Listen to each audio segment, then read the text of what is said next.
Hi guys, welcome back to Waxing On. It's Wednesday and that means it's Classic Rock Day.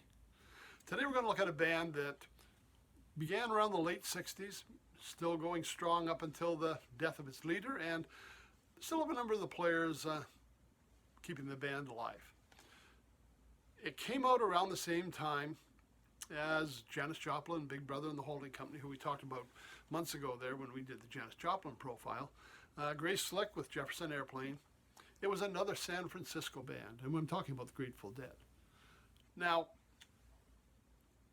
with a name like that and their connection to the other bands of Big Brother and Jefferson Airplane, you kind of had a preconceived idea what this band was going to be about.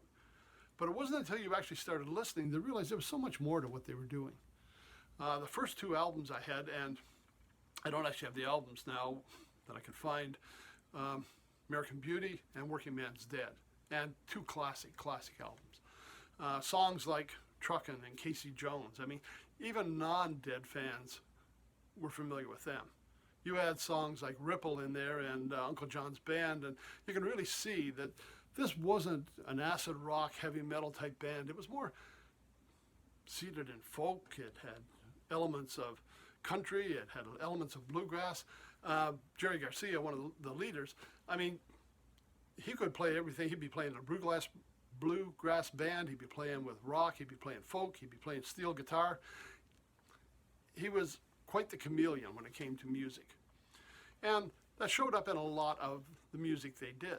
Now, one of the first discs I bought, it was on CD, and one I could find there today, Grateful Dead, Skeletons from the Closet, their greatest hits collection. Now, there are lots of greatest hits sections out there. If you go to their discography, there is a pile of live albums. And that was one of the things they always said, that the best Dead was live Dead. And what they recorded live, more often than not, fans thought that was better than what was in the studio. Now, they have had some good studio albums, but to capture the essence of what the Grateful Dead did, live was what most of them preferred. And they're still putting out live albums. We got the every year different concerts that they've pulled together. A lot of the same tunes, but the takes are very different. On this CD, we've got Truckin', of course, Sugar Magnolia, St. Stephen, Uncle John's Band, Casey Jones that I mentioned earlier, Turn on Your Love Light, One More Saturday Night, and Friend of the Devil. So a lot of the ones from those first two albums appear on Greatest Hits and a few other songs as well. The band had some personnel changes. One that really surprised me was Bruce Hornsby, who had his own band and hits on his own, sat in a piano for a number of years. Now, a lot of their material available certainly online, and again, it's very unusual. Another one I have on digital download is the Skull and Roses album, and we go from Merle Haggard to Chris Christopherson to Buddy Holly, as well as originals by members of the Grateful Dead. So, I mean, they really draw from a vast background of music. Reckoning, another great album, heavy on acoustics, one album, a little more in the rock style. But again, a live album that really captures some very diverse performances by the Dead. Now, I found I always kind of gravitated towards Jerry Garcia's music. The songs he was featured on and the tunes he had written. A lot of them with Robert Hunter, which to me, when you listen to the songs, it sounded great. When you actually look at the lyrics, sometimes it can be pretty puzzling trying to figure out what was going on, but it all seemed to work. So, as well as the Dead, I kind of researched or sought out a little bit of Jerry Garcia. And this one's kind of hard for me to capture there because it's a very hard picture. This is just called the Jerry Garcia Band. If I can catch it, there we go. That may be a better shot of it. And very heavy on covers. But 100% Jerry Garcia, 2-disc set. Perfect. Just to give you some idea what he was playing and the kind of material he was covering.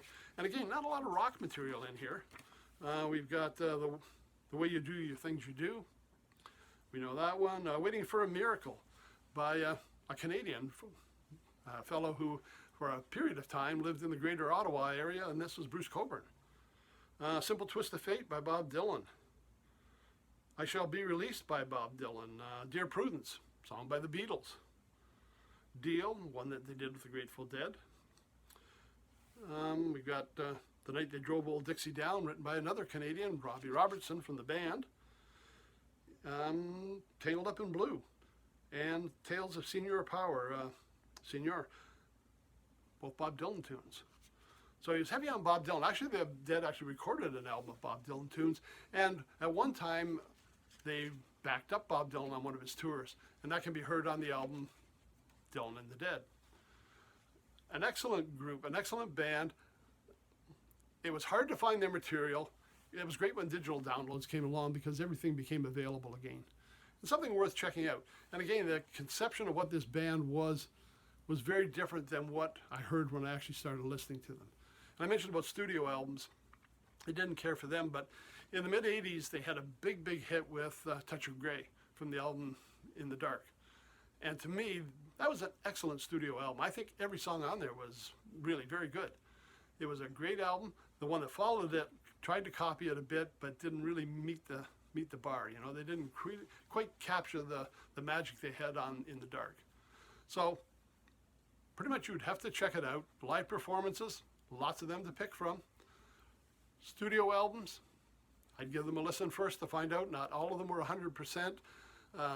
Again, I found I gravitated more to the ones that featured Jerry Garcia.